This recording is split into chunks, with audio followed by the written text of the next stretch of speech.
The Guru and the Chela by the Ascended Master Kuthumi. The Bridge to Freedom Journal, May 1955. Chela.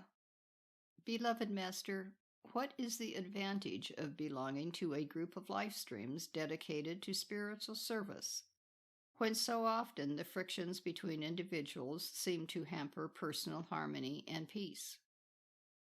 Guru. Blessed Chela, in all spiritual development, the individual must make a voluntary choice, whether he will use his energies in collective endeavors or to attempt to ascend the spiritual path alone.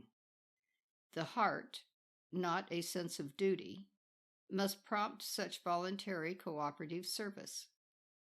From time immemorial, there has been the conflict in the human breast between shunning cooperative endeavor in order to find personal peace, or serving a unified cause to give the spiritual strength of united energies for the good of the whole. The words of the Master Jesus express a cosmic truth. Where two or more are gathered together in my name or nature, there am I in the midst of them.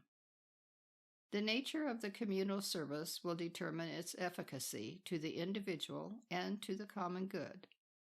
Therefore, individuals who within themselves have not accepted this type of joint service will benefit little from communal endeavors and will, oftentimes, have a disintegrating effect upon the entire group. Beloved Master, would you suggest that the individual proceed alone until such time as he can harmonize with group endeavors? Blessed Chela, there is no more wonderful discipline of the lower self than to learn through participation in communal activities how to harmonize with the purpose of the group service and the individuals who form a part of such a group. No man knows his own strength and mastery until it is tested in actually mingling with other life streams, imperfect as he himself is.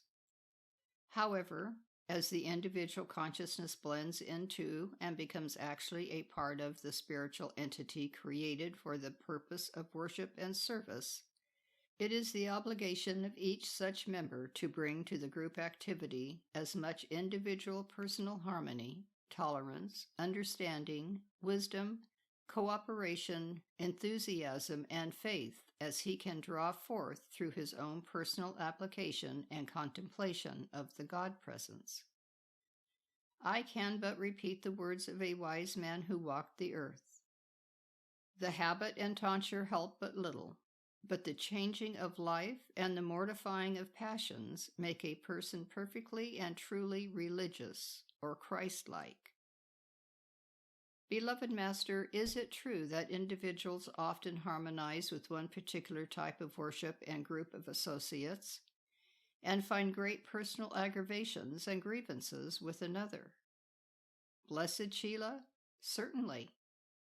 The ray to which a man belongs, the habits of religious worship through the centuries built into the etheric body, the race in which he is born, the background of his present earthly life, all of these are determining factors in the spiritual rapport among individuals. Beloved Master, should a man then continue to seek until he finds those with whom he feels this sense of spiritual rapport, or align himself with those whom circumstance has placed in his path? Blessed Chela, it depends upon the sincerity, development, and nature of the individual man. The course of the determined Chela is to bring himself into rapport with those with whom he is given opportunity to serve.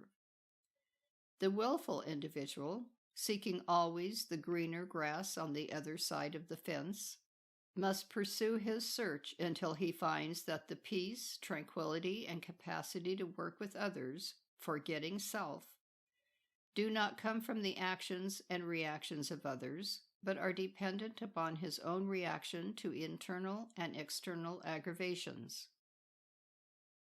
Beloved Master, individuals who find the presence of God and live in harmony without belonging to any communal group often seem more at peace than the congregations of spiritually intended people. Blessed Chela, this is true. One reason is that group endeavors draw more concentrated power and render a greater service to the impersonal life that requires redemption, purification, and salvation. The individual who offers to become part of such a magnetizing and radiating center voluntarily offers to take as part of his karma the reaction caused by moving the invisible forces that hinder man's progress. Each individual is a magnet drawing pure primal life into the qualifying center of his own consciousness. Each individual is also a radiating center, emanating the qualified life so drawn. In unity, there is strength. When a group of individuals determines to draw more healing power, more protective radiation, more purifying currents into the atmosphere of Earth, the result of their cooperative endeavors is of necessity a greater benediction flowing from their blended energies than could possibly be drawn by one individual. Further, the spiritual hierarchy can more easily, and with less expenditure of their cosmic essence, nourish a group of individuals gathered together in God's name than they can when they must seek out each individual worshiper and tunnel through the lower atmosphere a channel for that benediction. This conservation of the energy of the Masters is greatly appreciated by us. Beloved Master, when an individual is not in harmony with a leader or speaker, what course should he pursue?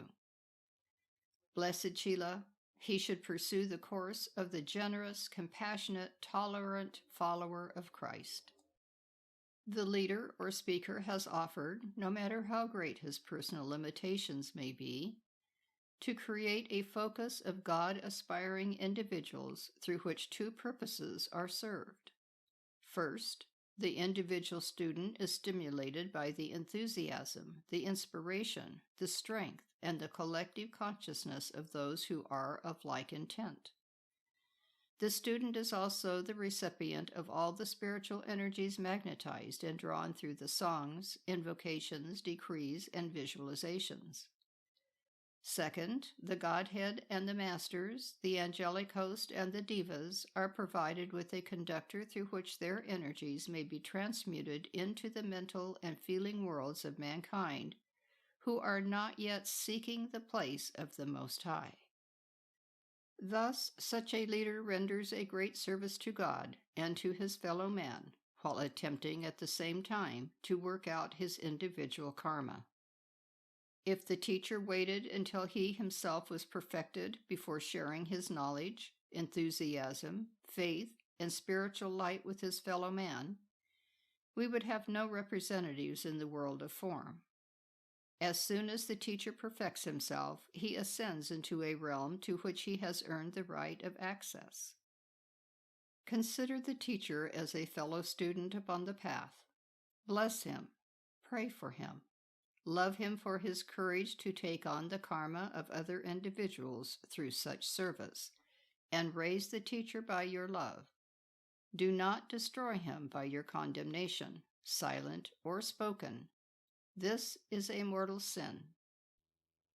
Beloved Master, if an individual desires to serve God, it would seem that he could best do that by disciplining himself and, in the company of other like-minded men and women, attempt to perfect himself, at the same time participating in communal endeavors on behalf of the race.